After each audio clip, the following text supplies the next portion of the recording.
If your nails keep splitting or peeling or breaking, you are not alone. Even as a dermatologist, I have been there, but I also know exactly what to do to help make your nails longer and stronger. You guys have been asking for a nail health video for a while, so I'm very excited because we are covering a lot of high yield stuff today. We're going over all the things you might be doing that are keeping your nails weak, the daily habits that you can do that actually make a difference, the sneaky stuff your salon might be doing to compromise your nail health, and the polishes and treatments that I use on myself that don't undo my progress.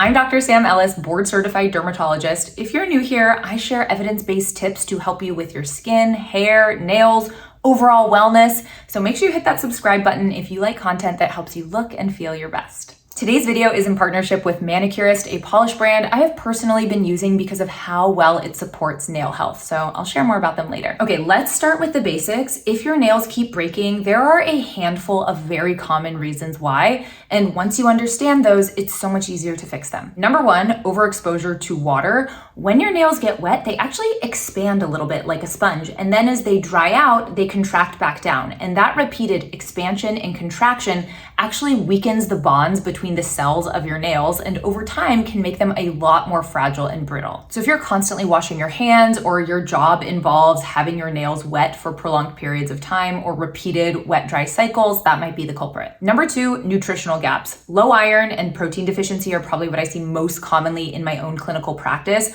Rarely, a true biotin deficiency can also cause weak nails. I'll talk later about when a supplement actually makes sense, but first and foremost, you need to make sure there is no underlying medical condition that is causing you to be iron deficient. For example, if you have really heavy periods, or you might have a small gastric ulcer, or you just have malabsorption, those things need to be explored first. We also want to make sure that you have a very well-rounded diet with adequate protein intake. The third thing that often contributes to weak nails is environmental stress. So usually that is very dry indoor heating or really cold outdoor temperatures. Both of these environments can pull too much moisture out of the nail, leading them to be brittle and more likely to peel. In fact, when I have a patient coming in and they're talking to me about their weak or brittle nails, I will often notice that the skin on their hands is also extremely dry. So now that we know what's working against our nails, let me show you what I do and what I recommend to my patients if they want to keep their nails strong, healthy, and growing. First and foremost, I really focus on the moisturization of my hands. And when I'm talking hands, I'm also talking about what we call the proximal nail fold, which is the skin that sits right up close to your nail, as well as the cuticle and the nail plate itself if I'm not wearing polish. Because water is so damaging to nails, if you have something like nail polish or even just an oil or a moisturizer on your nail plate, it really acts as a buffer and a protectant against water getting into the nail and causing that swelling and contraction like we talked about. And you want your hands to be moisturized because the skin around the nail actually acts as a protectant and a seal for the nail. And when you have disruption of the skin around your nail, it makes you more prone to infections, irritation, and nail breakage. When I am at work, you will not find me without my Prequel hand wrap. Because I'm a physician, I'm constantly washing my hands. I do it before and after every single patient, sometimes even during an exam as well. And this is what we call a hand shielding lotion. So it actually creates a seal on the skin to prevent moisture loss with repeated washing. And because it creates that shield, you don't need to reapply this every time you wash your hands. I probably reapply it a couple times during the day. That is sufficient, and it's not greasy or heavy, so I can put it on and then just go about doing my tasks without worrying that I'm leaving sticky fingerprints everywhere. Also, literally on my desk at work, I have a small jar of jojoba oil. A little goes such a long way, and just a few times throughout the day, I will put a couple drops on my nails and on my cuticles. And then for when I'm on the go, I like a more travel-friendly cuticle oil. This one from the Manicurist is fantastic. I just keep one in every purse because one of the biggest keys with nail health is being really, really consistent. Another thing I do is I really avoid prolonged exposure to acetone or other harsh nail polish removers. There was a day where I walked out of a salon in tears because they had removed my gel polish first by prolonged soaking in acetone, which really dried out my nail plate and irritated the skin around it. And then they buffed down my nail to the point where it was so thin that it was tender to the touch. If you have an exceptional nail technician, this is mostly avoidable, but the problem is a lot of technicians out there are just not exceptional. Another thing I do is I keep my nails shaped and trimmed. I used to never file my nails or cut them because I thought, okay, well, that's how I'm gonna get my nails to grow longer. But the problem with that is, especially someone who's prone to weak nails like me, is I would get little chips or snags in my nails that would cause them to break off in an irregular way, and then I would have to just trim them shorter. So now I just gently file my nails a couple times a week, and not only do they not crack as often, but two, they just look neater and they grow out in a much prettier shape. Of course, I also keep an eye on my nutrition. I've actually been lifting more weights, so I've been keeping an eye on my protein intake and working on that, and that has definitely improved the integrity of my nails. A lot of people anecdotally will say that taking a collagen powder or some type of supplement also helped with their nails. I don't know if I've noticed that for me personally, but even my mom swears by this. I do also want to make a note on biotin here because you see it in so many hair and nail supplements or gummies, and really, the data is very poor for biotin and nail health. There are a few very small studies that show that it can help with nail thickness and nail brittleness if you take 2.5 milligrams a day. And I'm not totally against that. Like, if you really struggle with your nails, I don't think it's the worst idea in the world to try a little bit of biotin supplementation. But if you notice no improvement in your nails over the subsequent 6 months, you can stop that. It's also really important to note that taking oral biotin can mess with your laboratory results, things like thyroid studies, cardiac markers, other hormone tests. So it's really important to talk with your healthcare professional if you're having labs drawn and discuss whether or not it makes sense for you to stop biotin supplementation in anticipation of any blood work. And then the last big thing that I've really implemented, besides changing the type of polishes that I do at home, which I will get to in a second, is that I've stopped using my nails as tools. So I wear gloves when I do the dishes, when I'm gardening, even like opening a soda can. If I have like a little tool like the back of a spoon or a knife, I will use that instead. If you found this video helpful so far, give it a quick like. It helps other people find these tips. And keep watching because I'm about to review all the things that are done in a nail salon that are sabotaging your nail health. Now, even the best nail care routine can be undone by what happens in a salon. Builder gels, Gel-X, acrylics, dip powders can look amazing, but the removal process usually involves prolonged exposure to acetone plus filing down of the nail, which can lead to the nail thinning and becoming more fragile over time.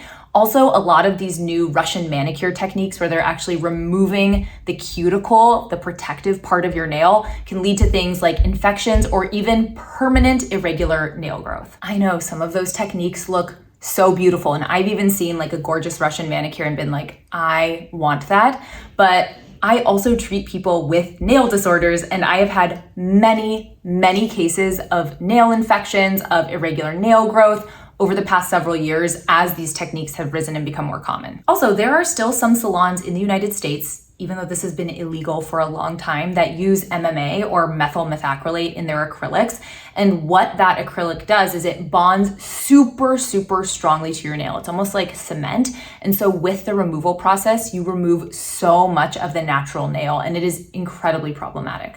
If you've ever had a salon experience that wrecked your nails, share it in the comments. It helps us to know that we're not alone. After I realized how much damage those treatments were causing me, I still wanted something that was going to give me that polished, finished look, but not something that was going to undo all of the nail care progress that I was working on at home. And that's how I found the Manicurist. If you're not familiar, they're a French brand that is really well known, and they've won a ton of awards for really re-engineering nail polish. Instead of relying on the usual, sometimes harsh chemicals and solvents that are found in a lot of nail care systems, they've essentially reformulated nail polish to be a lot more gentle on the nail plate itself and still give you that sort of salon quality finish. So they have their regular nail polishes, which still have all their good ingredients, but apply more like a traditional nail lacquer. But they also have their green flash kit, which allows you to give yourself a gel manicure at home. And they make it super easy for you. It's basically a 3-step system. First is their patented vitaminized base coat.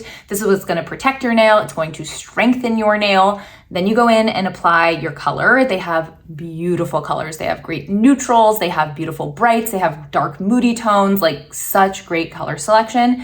And then you go in with your top coat, and they even label it 1, 2, 3, absolutely foolproof. And in between each layer, you're curing it with the LED lamp that they provide you. So when you are done giving yourself a mani, your nails are completely dry, you are ready to go. Also, just from a dermatologist perspective, I love that they formulate their polishes without methyl acrylate monomers. That's the chemical compound that a lot of people people will develop an allergy to from their gel polish. So the fact that they don't have these acrylates, one, opens up this world of nice nail polishes to a group of people who have this allergy, but two, it reduces the risk of you developing an acrylate allergy in the future. And the way you remove this gel polish almost feels too good to be true. You use their acetone-free remover, you put it on like a little cotton pad, you soak it for a minute, and then the polish just lifts up off your nails. No buffing, no scrubbing. The whole process literally takes under 2 minutes. It's insane. It's really the combination of the fact that the polish itself is not harsh on the nails and the removal process is not damaging to the nails and takes essentially no time or effort.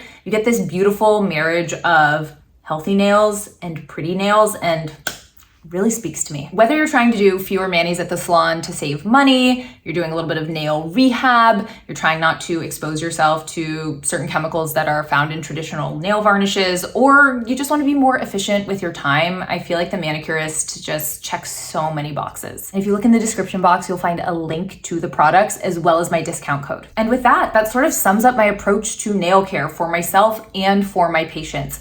Cutting out the bad habits, incorporating good nail self-care practices, and using products that support nail health instead of working against it. If you found this video helpful, hit that like button and subscribe for more dermatologist tips. And let me know in the comments, what's your biggest nail struggle or what's your go-to nail polish shade? I would love to hear. Thank you so much for being here. I am so grateful for this warm community. I'll catch you in the next video.